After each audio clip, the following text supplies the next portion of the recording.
Good morning everyone. कैसे हो सभी लोग। आज हम लोग जो है आउट ऑफ स्टेशन आए हुए हैं, घूमने आए हुए हैं फैमिली टाइम के ऊपर। अभी ब्रेकफास्ट हम लोगों ने किया था, उसके बाद जो है हम लोग बैठे बातें कर रहे थे और मामला है एजुकेशन का। अभी जो है बहुत मामला इस प्रकार का पूरे देश में हाईलाइटेड है। एक मूवी बनी 12th फेल, एक एपिसोड भी बना था, उसको जो है सोशल मीडिया प्लेटफॉर्म के ऊपर चला गया था, ओटीटी प्लेटफॉर्म के ऊपर। और कुछ लोग बोलते हैं कि ये स्पॉन्सर्ड है। स्पॉन्सर्ड बेशक हो, पैसे देकर के बेशक से बनाया गया हो, चाहे जो भी हो, मैं तो ये कहता हूं कोचिंग सेंटर वाले चाहे बेशक से कभी झूठ भी बोल देते हो, मैं तो फिर भी ये कहता हूं कोचिंग सेंटर वाले कुछ भी करने के बावजूद बच्चों को इस रास्ते पर चलाते हैं कि पढ़ लो, नशे का रास्ता छोड़ दो, अपराध का रास्ता छोड़ दो, बेरोजगारी का रास्ता छोड़ दो। सभी कोचिंग सेंटर वाले करते क्या है? सभी कोचिंग सेंटर वाले जो है कोशिश में रहते हैं कि बच्चों को पढ़ाया जाए, अच्छा रिजल्ट लाया जाए, अच्छे लेवल पर पहुंचाया जाए। और जहां पर शिकायत आपको मिलती है, सरकार को चाहिए शिकायतों का निवारण करे। कहीं पर लगता है कि हाँ स्टूडेंट्स सेटिस्फाइड नहीं है, वहां पर जाकर के जो है उसका निवारण करे। देखिए, सरकारी स्कूल अच्छे होने चाहिए, सरकार की जिम्मेदारी होनी चाहिए। क्या सरकार ने अपनी जिम्मेदारी निभाई? जो ये सरकारी तंत्र है, डीओ हैं, बीओ हैं, शिक्षा मंत्री है, फिर हेडमास्टर्स हैं, प्रिंसिपल्स हैं, और जो है बहुत सारा जो है टीचिंग स्टाफ है पूरे देश के अंदर। जैसे हर राज्य अपना निर्णय ले सकता है, ये राज्य सूची का विषय है एजुकेशन के ऊपर। लेकिन मेरा कहना यह है कि हो क्या रहा है पूरे देश के अंदर, और जो ये पढ़ाई चल रही है, इस पढ़ाई के दम पर कितने बच्चे कामयाब हो जाएंगे। और कोचिंग सेंटर्स की भूमिका को आज कैसे हटा दोगे? क्या सरकारी स्कूलों में पढ़ के बच्चे डॉक्टर इंजीनियर बन जाएंगे? क्या सरकारी स्कूलों में पढ़ के बच्चे सरकारी नौकरी पा जाएंगे? क्या फेयर सिलेक्शन जहां पर हो रहे हैं, क्या उस लेवल पर जो है मामला पहुंच जाएगा? मेरा सवाल इतना सा है। एक टाइम था जब सरकारी स्कूलों में पढ़ते थे बच्चे और सरकारी स्कूलों में पढ़ के कामयाब होते थे, फिर वो मामला बिगड़ा तो प्राइवेट स्कूल में उससे ज्यादा अच्छी पढ़ाई आई, और देश की पढ़ाई का रास्ता सरकारी स्कूलों के बजाय प्राइवेट स्कूल की तरफ मुड़ गया। लेकिन आज देश को गणतंत्र हुए 75 वर्ष हो गए हैं। आज देश को स्वतंत्र हुए हम लोग जो है 47 से, और आज बात करें तो 77 साल जो है हम लोगों को हो गए हैं। तो 77 सालों में क्या पढ़ाई का ढांचा इस प्रकार का बना कि सिर्फ सरकारी स्कूलों पर या प्राइवेट स्कूलों पर जो है निर्भर हो जाए, या वहां से मामला निकल करके कोचिंग सेंटर तक पहुंच गया है। किसी को सीए बनना है ना तो कोचिंग लेनी पड़ती है, किसी को सीएस करना है तो कोचिंग लेनी पड़ती है, आईआईटी करनी है तो कोचिंग लेनी पड़ती है, नीट करना पड़ता है तो कोचिंग लेनी पड़ती है।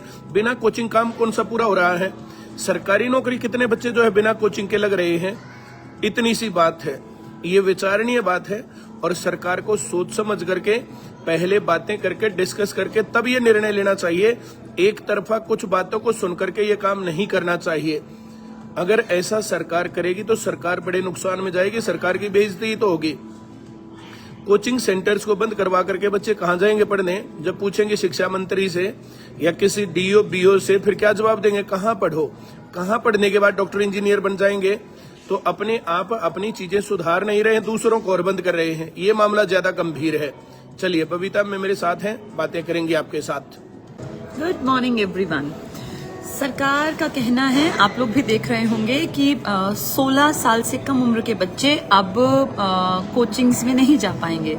तो अगर 16 साल से कम उम्र के बच्चे कोचिंग में नहीं जा पाएंगे तो क्या सरकार ने, जब बच्चे की उम्र आती है 14 साल के बाद, देखिए सब लोग, ये कोई ऐसा तो है नहीं कि कोई किसी एक का पर्सनल मैटर है। सबके बच्चे जब 13 साल टीन एज में जब एंटर करते हैं तो हर पेरेंट कोशिश करता है कि मेरे बच्चे की एनर्जी को सही डायरेक्शन मिले ताकि वो बिगड़े ना, वो गलत रास्ता ना पकड़े।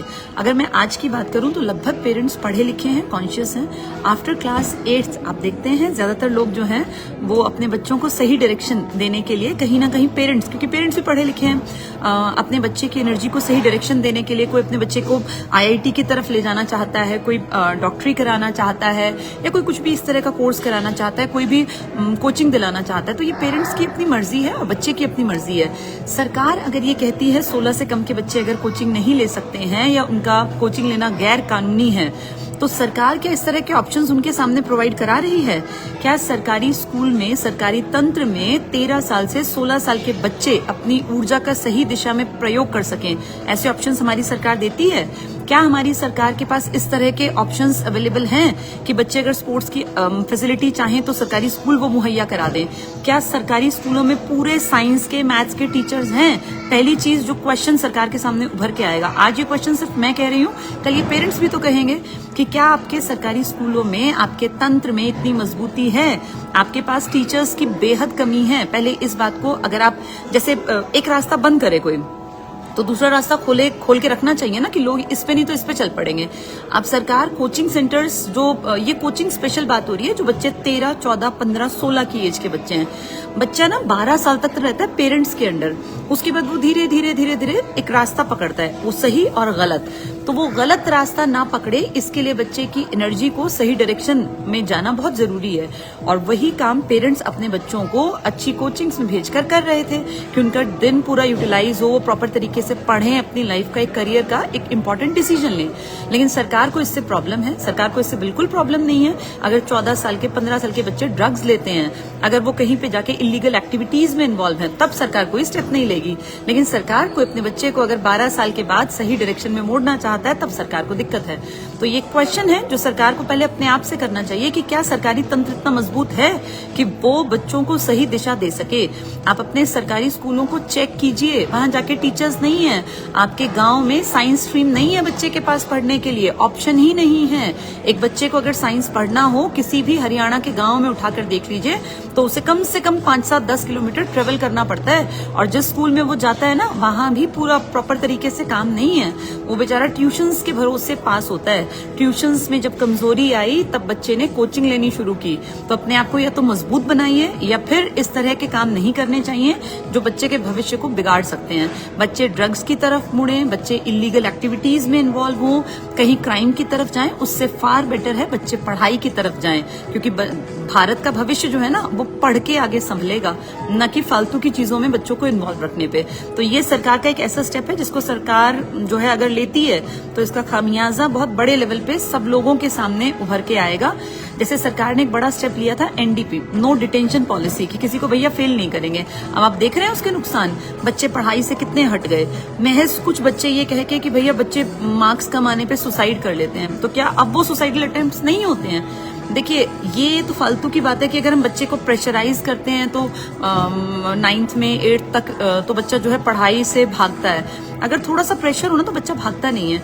ये ध्यान देने की बात है कि बच्चे के पास माहौल वैसा हो कि वो पढ़ाई में इंटरेस्ट ले सके। टीचर्स कम से कम जितने स्टूडेंट्स हैं उसके रेशो में टीचर्स पूरे हों। प्रॉब्लम है कि टीचर्स हैं ही नहीं। सरकारी स्कूलों में बच्चे एडमिशन ले तो लें, पर वहां बैठने की सुविधा नहीं है, वहां प्रॉपर फैसिलिटीज नहीं है, वहां टीचर्स नहीं है। और अब सरकार चाह रही है कि बच्चे जो है प्राइवेट संस्थानों में कोचिंग भी ना लें, तो ऐसे बच्चे कहाँ जाएंगे? क्या सरकार ने ये क्वेश्चन उठा के अपने आप से पूछा है कि बच्चे जाएंगे कहाँ? क्या आपने सरकारी तंत्र को इतना मजबूत कर दिया कि ये बच्चे वहां रम जाएं? आप जो बच्चे 13, 14, 15, 16 साल के हैं, जब वो गलत रास्ता पकड़ रहे हैं, तो आप उनको रोकने के लिए क्या कर रहे हैं? कोई जागरूकता नहीं फैला रहे हैं। और जागरूकता फैलाने के लिए महज एक फॉर्मेलिटी के लिए अभियान चला देना या साइकिल यात्रा निकाल देना, इससे बच्चे नहीं सुधरेंगे, नहीं संभलेंगे। उनकी एनर्जी को सही डायरेक्शन मिलेगी जब वो पढ़ेंगे, लिखेंगे, स्पोर्ट्स में जाएंगे, कुछ को करिकुलर एक्टिविटीज में जाएंगे। तो सरकार को चाहिए कि इस बात पे फिर से विचार करे कि पेरेंट्स जो हैं अपने बच्चों को सही डायरेक्शन देना चाहते हैं, और अगर वो 13 साल, 14, 15, 16 साल के बच्चों को सही डायरेक्शन देके आगे बढ़ा रहे हैं, वो बच्चे कल को देश के टैक्स में सहयोग कर सकते हैं, उन्हें खाली क्यों बैठाएं? तो मेरा यही कहना है कि सरकार इस चीज पे थोड़ा सा विचार करे, और लोग भी विचार करें कि अपने बच्चों को अगर हम 13, 14, 15, 16 साल में सही डायरेक्शन नहीं देंगे, तो 16 साल के बाद बच्चा काफी हद तक तो बिगड़ ही जाता है अगर उसकी एनर्जी का सही इस्तेमाल ना हो। तो ये एक बहुत गंभीर मुद्दा है। आज नहीं, फिर 5, 7, 10 साल बाद इसके रिजल्ट सामने आएंगे, जैसे एनडीपी के आ रहे हैं, नो डिटेंशन पॉलिसी। अब सरकार विचार कर रही है कि इस पे काम करना पड़ेगा क्योंकि बच्चे पढ़ना छोड़ गए हैं। तो दोबारा इस पे 10 साल बाद विचार करने से बेहतर है सरकार अभी इस चीज को ध्यान से समझ ले कि 16 साल से कम उम्र के बच्चों को डायरेक्शन सही नहीं मिली तो उनका क्या होगा। और ये उनका नहीं होगा, ये देश का होगा, समाज का होगा। तो अपने समाज के भविष्य को सुंदर बनाने के लिए इन बच्चों को सही डायरेक्शन जो ऑलरेडी मिली हुई है, इसको इनसे ना खींचे, कम से कम सरकार इतना भर कर दे। चलिए, देखो, बहुत फनी बातें हो रही हैं भाई। कोई कोचिंग सेंटर फ्रॉड कर रहा है, उसके ऊपर कार्रवाई करो। लेकिन 16 साल तक के बच्चे कोचिंग में नहीं जा सकते तो फिर कहाँ जा सकते हैं? और जो 16 साल से कम उम्र के बच्चे जो ड्रग्स ले रहे हैं, क्या सरकार को नहीं पता? कौन ये चिट्टा बेच रहा है, सरकार को नहीं पता? ये चिट्टा कहाँ से कहाँ सप्लाई हो रहा है, ड्रग्स कहाँ सप्लाई हो रही है, ये डोडा पोस्ट कहाँ सप्लाई हो रही है, आप लोगों को नहीं पता? ये जो स्कूल टाइम में और कॉलेज टाइम में हर जगह पर ओयो के कमरे भरे पड़े रहते हैं। एक एक गांव में जो है सेंटर खुलने लगे अभी ओयो के केंद्र, ये एक एक जगह पर जाकर के जो है, तो ये जो है नहीं पता कि बच्चे गलत रास्ता पकड़ रहे हैं। सोशल मीडिया के ऊपर जो है हमेशा ये 3 पत्ती, कभी जो है ये पान पराग, विमल पान मसाला, ये कोई खा ले, इसमें कोई दिक्कत नहीं है। जो कोचिंग सेंटर में जाके पढ़ने में दिक्कत है, बस सरकार इस बात को बड़े ध्यान से सुने। ये आज नहीं तो कल बात फिर ज्यादा बिगड़ेगी, फिर सरकार को इस बात के ऊपर जो है बैकफुट पर आना पड़ेगा। सरकार बच्चों को, ये जो है सरकार को नहीं पता कि जो ये जितने जो ये हुक्का बार हैं हरियाणा में, इलीगल हुक्का बार हर जगह चल रहे हैं और स्कूल टाइम में बच्चे स्कूल बंक करके हुक्का बार में बैठे रहते हैं। सोनीपत के अंदर मेरे ख्याल से 50-40 जो है हुक्का बार खुले हुए हैं जो कि गैर कानूनी है, अवैध हैं, और सरकार को पता है। क्या पुलिस को, प्रशासन को, सरकार को, सीआईडी को, आईबी को नहीं पता इन बातों का? ओयो में कमरे में जा करके जो सब चीजें भरी रहती, क्या ये सब बातें नहीं पता है? तो इन बातों के ऊपर सरकार को ध्यान देना पड़ेगा। और ये कोचिंग सेंटर की जो बातें हो रही ना, जो पढ़ाई की बातें हो रही हैं, ये कोई भी कोचिंग सेंटर जबरदस्ती पकड़ के नहीं लाता है। बच्चों को जाकर के आप अपनी तरफ से कैंपेन चलाइए, आप इस बात के ऊपर जो है बोलिए कि आप क्या बोल सकते हैं, क्या नहीं बोल सकते। सरकारी नौकरी की आईसीएस कोचिंग सेंटर गारंटी देता है। एक भी स्टूडेंट जो हमारे बताए रास्ते पर पढ़ता हो, सिलेक्शन ना होता हो, आप ढूंढ के तो लाइए 1-2 बच्चा, आप रिसर्च करिए, काम करिए। आप गारंटी के ऊपर प्रतिबंध लगा रहे हैं। गारंटी का शब्द लेने से कितने बच्चे जो सही रास्ता पकड़ते हैं? जो निराश बच्चे हैं वे उठ के अपने घर से चलते हैं, आकर के पढ़ते हैं, अपना जो फ्यूचर ब्राइट बनाते हैं, कामयाब बनाते हैं। आप आकर के पूछिए तो सही, जो आदमी गारंटी दे रहा है, भाई किस भी आप पर तुम गारंटी दे रहे हो, क्या कहानी है क्या नहीं है? अब जो बच्चा सही ढंग से मैथ, जीके, रीजनिंग, इंग्लिश पढ़ लेगा, तैयार कर लेगा, तो कहाँ दिक्कत है उसमें? जो बच्चा पढ़ता नहीं, बैक मारता है, बंक मारता है, गड़बड़ करता है, और ये 9th क्लास में जाकर के बच्चा 13 साल की उम्र में बिगड़ने लगता है, 14 साल में बिगड़ने लगता है बच्चा, 15 साल में बिगड़ने लगता है बच्चा। वहां जाकर के जो कोचिंग तक पहुंचते हैं ना, तब तक बिगड़ चुके होते हैं, नशे का शिकार हो चुके होते हैं, अपराध की गिरफ्त में आ चुके होते हैं। उन बच्चों को बचाने के लिए अगर बचपन से कोचिंग सेंटर काम करे तो इसमें कहाँ दिक्कत है? इसमें किसी का क्या नुकसान है? और अगर पेरेंट्स और बच्चे खुश होकर के पढ़ना चाहें तो इसमें सरकार को क्या दिक्कत है? हाँ, पेरेंट्स सेटिस्फाइड नहीं है, बच्चे सेटिस्फाइड नहीं है, आप मत पढ़ाओ, अपने घर जाओ, उसमें कहाँ दिक्कत है? चलिए, इस वीडियो को मैं सभी लोगों से जो है उम्मीद करूंगा कि शेयर करेंगे, आगे बढ़ाएंगे और सरकारी प्रतिनिधियों तक इस वीडियो को जरूर पहुंचाएंगे।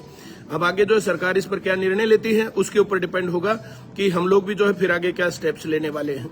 सरकार से बस इतना ही कहूंगी, यही गुजारिश करूंगी कि पढ़ाई को नहीं, नशे को रोकिए। इन जवान होते हुए बच्चों की जो नस्ल खराब हो रही है, हमारी आने वाली पीढ़ियां बिगड़ रही हैं, इसको रोकिए। पढ़ाई किसी का नुकसान नहीं करेगी, लेकिन ये नशा पूरे समाज को गंदगी की तरफ ले जा रहा है, इसको रोकिए। इन इलीगल चलते हुए हुक्का बार्स को रोकिए। जो ये इलीगल जितने जो गड़बड़ियां चल रही हैं ना, ड्रग्स के जो केंद्र हैं, सब जानते हैं इस बारे में।